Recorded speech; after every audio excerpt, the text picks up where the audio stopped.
Bab 1389. Mendengar gerakan ini, mata Bairento dan Kui Mulang di aula berubah seketika, dan ekspresi wajah dingin mereka menjadi lebih khusyuk. Tuan, orang-orang di atas akan turun. Ratusan orang Tu Sen Seng mengingatkan Lin Yu, dan kemudian melangkah maju ke arah Lin Yu dengan pisau pendek di dadanya.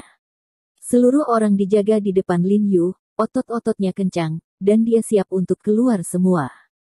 Dia tahu bahwa meskipun mereka membunuh hampir 20 orang di aula dengan kecepatan yang sangat cepat, mereka terutama mengandalkan kepanikan dan jantung berdebar yang disebabkan oleh kejutan dan kekuatan menakutkan Lin Yu. Yang lainnya adalah ketika Lin Yu memasuki pintu, dia menangkap pencuri itu terlebih dahulu, dan memimpin dalam menyingkirkan pemimpin dari 20 orang ini, pria yang galak. Hal ini menyebabkan sekelompok orang ini tanpa seorang pemimpin dan tindakan mereka tersebar.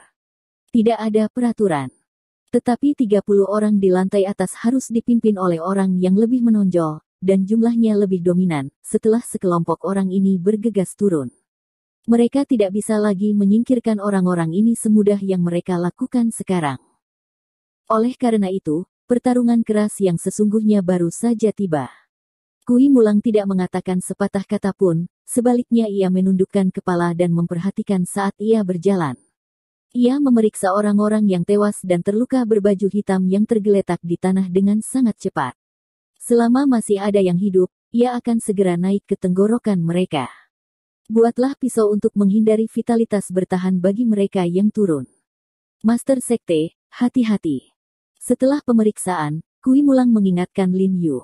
Kemudian dia bersandar ke dinding di samping tangga, melemparkan belati yang hampir tumpul di tangannya ke tanah, dan kemudian mengeluarkan 2 duri emei berwarna perak dari belakang pinggang, dan melihat bahwa ujung duri di kedua ujungnya bersinar. Cahaya dingin sangat tajam.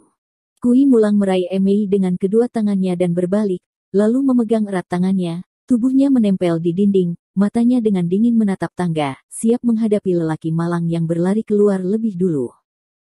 Bum bum bum.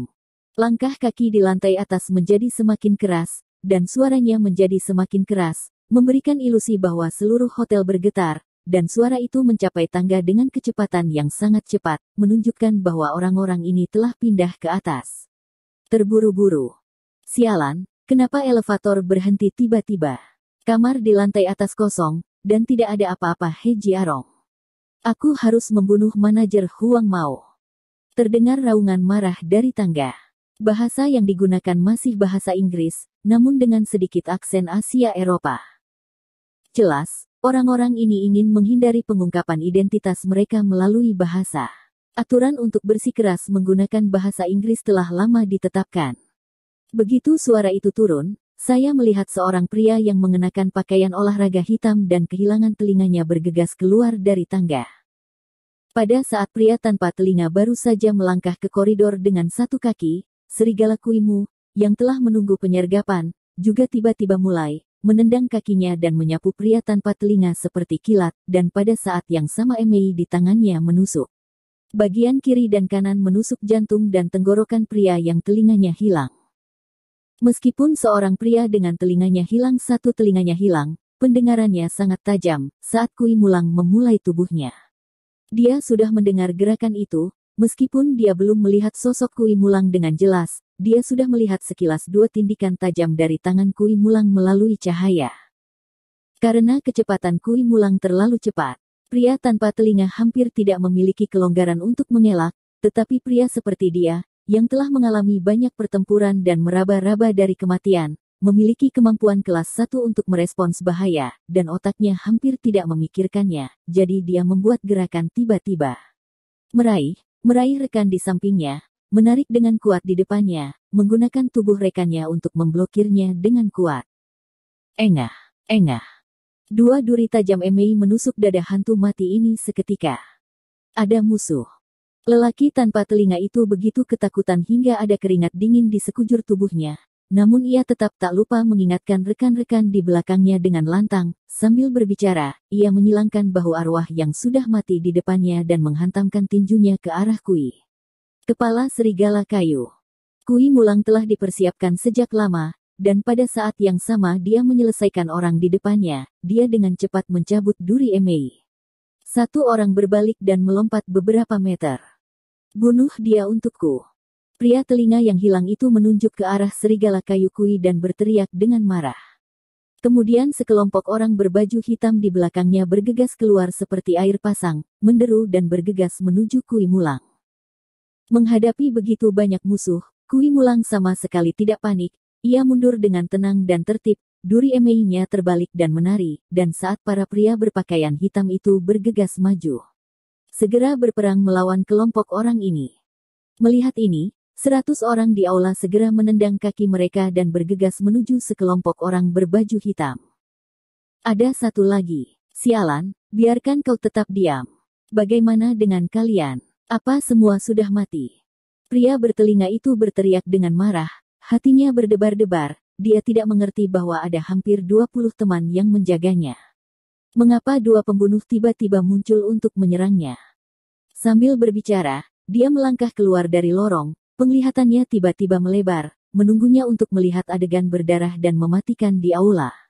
Tubuhnya bergetar seperti sengatan listrik, matanya melebar, dan dia menatap pemandangan itu dengan kaget. Mulut yang terbuka lebar tidak bisa mengucapkan sepatah kata pun. Dia tidak pernah menyangka bahwa dia baru saja naik ke atas, teman-temannya. Semua orang sialan sudah mati. Kamu siapa? Pada saat ini, suara yang tenang dan kuat datang dari aula. Hati pria tanpa telinga itu bergetar ketika dia mendengar suara itu. Kemudian dia tiba-tiba pulih dan menyadari bahwa ada sesosok tubuh yang berdiri tidak jauh dari aula. Dia melihatnya dengan hati-hati. Lalu dia terkejut dan menemukan bahwa apa yang mereka berdiri di depan mereka adalah He Jiarong yang mereka cari. Dia Jiarong.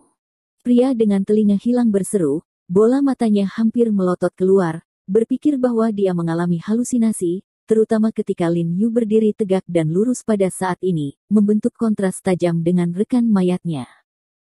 Kepalanya bersenandung, dan dia tidak percaya bahwa semua ini adalah apa yang Lin Yu lakukan. Dengan hanya 3 orang, mereka benar-benar memusnahkan 20 rekan mereka. Dan melihat penampilan tenang Lin Yu dan kedua temannya, sepertinya mereka tidak terluka sama sekali. Saya ingin menanyakan sesuatu. Lin Yu melihat pria telinga yang hilang berdiri di tempat, dan memanggilnya lagi, wajahnya dengan tenang berkata perlahan, katakan siapa kamu, dan aku akan mengampuni hidupmu. Suaranya tidak nyaring, tetapi setiap kata memiliki kepastian yang tidak perlu dipertanyakan lagi. Itu seperti dewa yang menyendiri dan memegang kekuatan hidup dan mati. Kurangnya manusia telinga dikejutkan oleh aura kuat yang dipancarkan Lin Yu dari tubuhnya, dan dia tanpa sadar melahirkan jejak ketakutan. Dia juga mendengar tentang kekuatan kuat He Jiarong. Terutama melihat semua rekan yang mati di tanah, bagaimana mungkin dia tidak gemetar di dalam hatinya. Namun, memikirkan banyaknya orang di sisinya dan hadiah murah hati yang ditawarkan oleh organisasi, rasa takut di dalam hatinya tiba-tiba menghilang. Dia berpikir sendiri bahwa dia benar-benar tidak mencari apa-apa, dan tidak butuh usaha untuk mendapatkannya. Huo, letakkan kutukan China, saya kakekmu.